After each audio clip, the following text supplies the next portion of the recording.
Hi hello. ഇപ്പോൾ ചക്കക്കാലമൊക്കെ ആയി തുടങ്ങിയില്ലേ? അപ്പോൾ ഞാൻ വിചാരിച്ചു ചക്ക വെച്ചുകൊണ്ട് കുറച്ച് റെസിപ്പീസ് കാണിച്ചു തരാമെന്നുള്ളത്. എന്തായാലും എല്ലാവരും ട്രൈ ചെയ്ത് നോക്കണം കേട്ടോ. വെറൈറ്റി ആയിട്ടുള്ള റെസിപ്പികളാണ്. അപ്പോൾ നമുക്ക് വീഡിയോയിലോട്ട് കിടക്കാം. അതിനായിട്ട് 10-20 ചക്കച്ചോള കുരുവൊക്കെ കളഞ്ഞിട്ട് ചെറുതായി കട്ട് ചെയ്തിട്ട് മാറ്റി വെച്ചിട്ടുണ്ടായിരുന്നു. അത് മിക്സിയുടെ ജാറിലേക്ക് ഇട്ട് കൊടുക്കാം. ഇതിലേക്ക് കുറച്ച് വെള്ളം ചേർത്ത് കൊടുത്തിട്ട് അരച്ചെടുക്കാം. ഈ ഒരു സമയം തന്നെ നമുക്ക് ഇതിലേക്ക് ഒരു 1/2 കപ്പ് പഞ്ചസാര ചേർത്തിട്ട് അരച്ചെടുക്കാം കേട്ടോ. ഞാൻ പഞ്ചസാര ഇടാൻ വിട്ടുപോയി. എന്നിട്ട് വീണ്ടും പഞ്ചസാര ഇട്ടിട്ട് അരച്ചെടുക്കുകയാണ് കേട്ടോ ചെയ്തത്. ചക്കയുടെ മധുരത്തിനനുസരിച്ച് നമുക്ക് പഞ്ചസാരയുടെ അളവിലും മാറ്റം വരുത്താം കേട്ടോ. ഇനി ഇതിലേക്ക് 1 കപ്പോളം മൈദ ചേർത്ത് കൊടുക്കാം. ഗോതമ്പ് പൊടിയാണ് വേണ്ടതെന്നുണ്ടെങ്കിൽ ഗോതമ്പ് പൊടി ചേർത്ത് കൊടുക്കാം കേട്ടോ. ഞാനിപ്പോൾ ഇവിടെ എന്തായാലും മൈദയാണ് ചേർത്ത് കൊടുക്കുന്നത്. അത് കുറേശ്ശെ ചേർത്ത് കൊടുത്തിട്ട് നല്ലപോലെ തന്നെ മിക്സ് ചെയ്തെടുക്കാം. നമ്മളെടുക്കുന്ന ചക്കയുടെ അനുസരിച്ചിട്ട് മൈദയുടെ അളവിലും വ്യത്യാസം വരും കേട്ടോ. ഈ ഒരു കൺസിസ്റ്റൻസി ആവണ വരെ നമ്മൾ മൈദ ചേർത്ത് കൊടുക്കണം. ഇനി നല്ലപോലെ തന്നെ മിക്സ് ചെയ്തെടുത്തിട്ട് ഇതൊരു അരമണിക്കൂർ നേരം റെസ്റ്റ് ചെയ്യാനായിട്ട് മാറ്റി വയ്ക്കാം.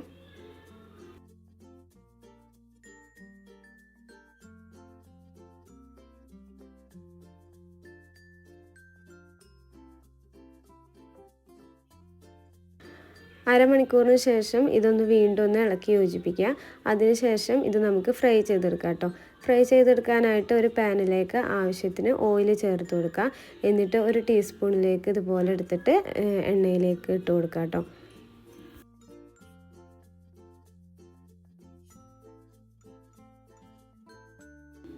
രണ്ട് സെക്കൻഡിന് ശേഷം ഇതുപോലെ ഒന്ന് തിരിച്ചിട്ട് കൊടുക്കുക.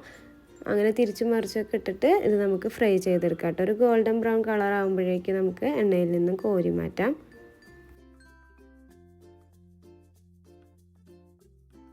ചക്ക കൊണ്ട് എളുപ്പത്തിൽ തയ്യാറാക്കാൻ പറ്റുന്ന ഒരു റെസിപ്പിയാണ് കേട്ടോ. അതുപോലെ തന്നെ ഇതിലേക്ക് അധികം ചേരുവൊന്നും നമ്മൾ ചേർത്ത് കൊടുത്തിട്ടില്ല. ചക്കയും മൈദയും മാത്രമേ ഉള്ളൂ കേട്ടോ. ഇനി മൈദയ്ക്ക് പകരം ഗോതമ്പ് പൊടിയും ചേർത്ത് കൊടുക്കാം. അപ്പോൾ എല്ലാവരും ഇതൊന്ന് ട്രൈ ചെയ്ത് നോക്കണേ. അടുത്തതായിട്ട് ഒരു കപ്പ് തേങ്ങാപ്പാൽ എടുത്തിട്ടുണ്ട്.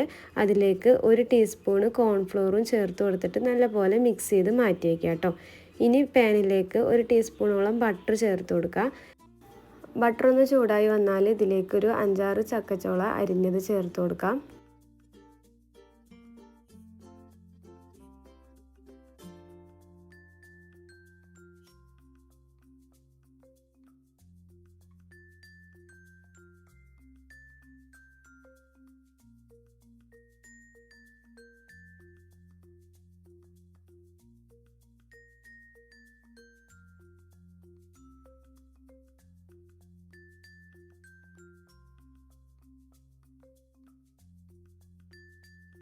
അങ്ങനെ ചക്കച്ചോളം ഒന്ന് വഴറ്റിയെടുക്കാം കേട്ടോ. ചക്കച്ചോളം ജസ്റ്റ് ഒന്ന് വഴന്ന് വന്നാൽ ഇതിലേക്ക് നമുക്ക് 1 നേന്ത്രപ്പഴം വട്ടത്തിൽ അരിഞ്ഞത് ഇതുപോലെ ചേർത്ത് കൊടുക്കുക. അങ്ങനെ നേന്ത്രപ്പഴവും ചക്കച്ചോളയും പാടെ വഴറ്റിയെടുക്കാം.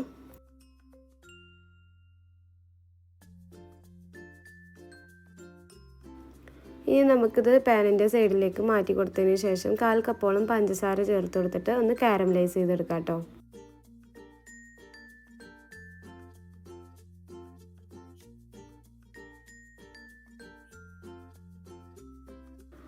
അങ്ങനെ പഞ്ചസാരയൊക്കെ കാരമലൈസായി വന്ന് തുടങ്ങിയിട്ടുണ്ട്. ഇനി നമുക്ക് പഴവും ചക്കയൊക്കെ പാടെ ഇതിലേക്ക് ഇട്ട് കൊടുത്തിട്ട് ഒന്നും കൂടി മിക്സ് ചെയ്തെടുക്കാം.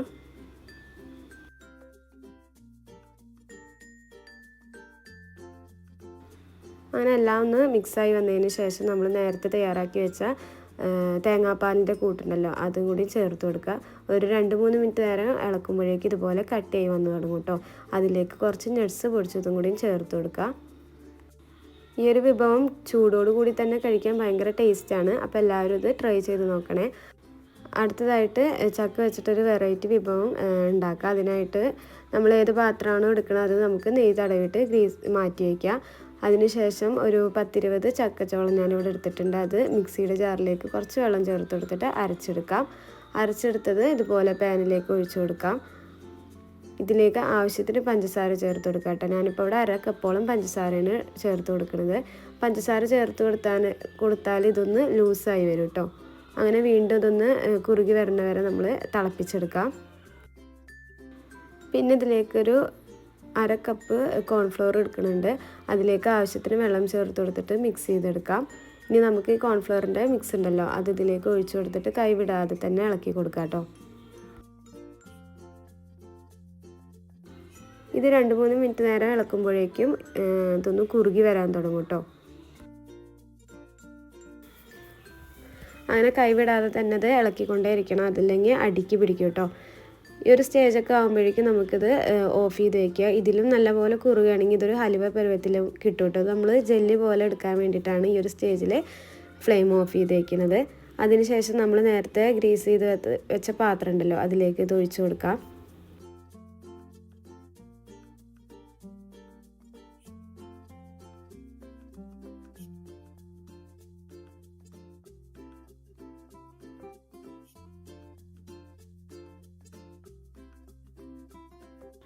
അങ്ങനെ മേൽഭാഗമൊക്കെ ഇതുപോലെ ടീസ്പൂൺ വെച്ചിട്ട് ഒന്ന് ലെവലാക്കി എടുക്കുക. അതിനുശേഷം ഒരു 5 മണിക്കൂർ നേരം ഫ്രിഡ്ജിൽ വെച്ചാൽ നമുക്കിത് സെറ്റായി കിട്ടും കേട്ടോ. ലാസ്റ്റ് ഡെസിക്കേറ്റഡ് കോക്കനട്ടിലേക്ക് കുറച്ചതുപോലെ കോട്ട് ചെയ്ത് നമുക്ക് സെർവ് ചെയ്യാവുന്നതേ ഉള്ളൂ കേട്ടോ. അപ്പോൾ എല്ലാവരും ഇത് ട്രൈ ചെയ്ത് നോക്കണേ. അടുത്തതായിട്ട് ഒരു 10-20 ചക്കച്ചോളം തന്നെ ഇതുപോലെ എടുത്തിട്ടുണ്ട്. അത് നമുക്ക് മിക്സിയുടെ ജാറിലേക്ക് ഒട്ടും തന്നെ വെള്ളം ചേർക്കാതെ അരച്ചെടുക്കാം കേട്ടോ.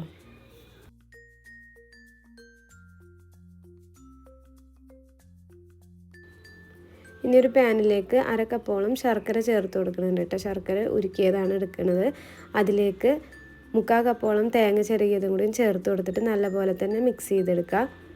ഇതൊന്ന് വറ്റിച്ച് എടുക്കണം കേട്ടോ. തേങ്ങയും ശർക്കരയൊക്കെ പാടെ നല്ലപോലെ തന്നെ യോജിച്ച് വന്നിട്ടുണ്ട്. അങ്ങനെ ശർക്കരയും തേങ്ങയൊക്കെ നല്ലപോലെ തന്നെ മിക്സായി വന്ന് തുടങ്ങിയിട്ട് ആ ഒരു സമയം നമുക്ക് നേരത്തെ അരച്ച് വെച്ച ചക്കയുടെ മിക്സ് ഉണ്ടല്ലോ അത് ഇതിലേക്ക് ഇട്ട് കൊടുക്കാം. എന്നിട്ട് നല്ലപോലെ തന്നെ യോജിപ്പിച്ചെടുക്കാം കേട്ടോ. ഇതൊരു 5 മിനിറ്റ് നേരം ഇളക്കിയിട്ട് ഇങ്ങനെ ഇതുപോലെ വറ്റിച്ചെടുക്കണം കേട്ടോ.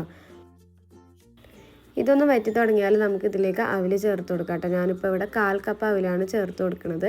ഒന്ന് വറുത്തെടുക്കണതായിരിക്കും കേട്ടോ ഏറ്റവും ബെസ്റ്റ്. ഞാനിപ്പോൾ ജസ്റ്റ് ഒന്ന് വറുത്തെടുത്തുള്ള അവലാണ്. അങ്ങനെ എല്ലാം പാടെ യോജിപ്പിച്ചെടുക്കുക. അതൊന്ന് തണുക്കാനായിട്ട് മാറ്റി വയ്ക്കാം കേട്ടോ. ഇനി നമുക്കതൊന്ന് ഫ്രൈ ചെയ്തെടുക്കാനായിട്ട് തുടങ്ങാം. അതിനായിട്ടൊരു 1/2 കപ്പ് അരിപ്പൊടി എടുത്തിട്ടുണ്ട്. അതിലേക്ക് കുറച്ച് വെള്ളം ചേർത്ത് കൊടുത്ത് മിക്സ് ചെയ്തെടുക്കാം.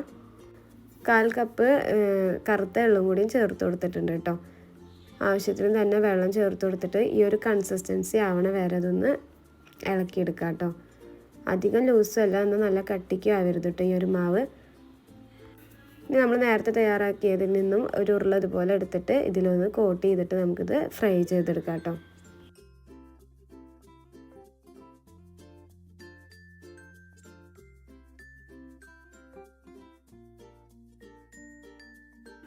ഇനി നമുക്ക് ചട്ടിയിലേക്ക് ആവശ്യത്തിന് ഓയിൽ ചേർത്ത് കൊടുത്തിട്ട് ഇതുപോലെ ഒന്ന് എല്ലാം ഈ അരിപ്പൊടിയുടെ മിക്സിയിലേക്ക് കോട്ട് ചെയ്തിട്ട് എണ്ണയിലേക്ക് ഇട്ട് കൊടുക്കാം കേട്ടോ. അതിനെ തിരിച്ചും മറിച്ചൊക്കെ ഇട്ട് കൊടുത്തിട്ട് ഒരു ഗോൾഡൻ കളർ ആവണ വരെ അതൊന്ന് ഫ്രൈ ചെയ്തെടുക്കാം. പുറമേ ക്രിസ്പിയും അതുപോലെ തന്നെ ഉള്ളിൽ സോഫ്റ്റ് ആയിട്ടുള്ളൊരു പലഹാരമാണ് കേട്ടോ. ഈ അരിപ്പൊടിയിൽ മുക്കണോണ്ട് തന്നെ ഭയങ്കര ടേസ്റ്റാണ് കേട്ടോ. പുറത്തേക്ക് ഭയങ്കര ക്രിസ്പി ആയിട്ട് നല്ല ടേസ്റ്റാണ് ഈ ഒരു പലഹാരം കഴിക്കാനായിട്ട്. ചക്കൊക്കെ ഇഷ്ടമുള്ളവർക്ക് തീർച്ചയായിട്ടും ഈ വിഭവം ഇഷ്ടപ്പെടും കേട്ടോ. അപ്പോൾ ഇന്നത്തെ വീഡിയോ ഇഷ്ടപ്പെട്ടാൽ എല്ലാവരും ലൈക്കും ഷെയറും സബ്സ്ക്രൈബൊക്കെ ചെയ്യുക. എൻ്റെ ചാനൽ സപ്പോർട്ട് ചെയ്യുക. നാളെ മറ്റൊരു വീഡിയോ ആയിട്ട് വരുന്നുണ്ട്. Okay, bye.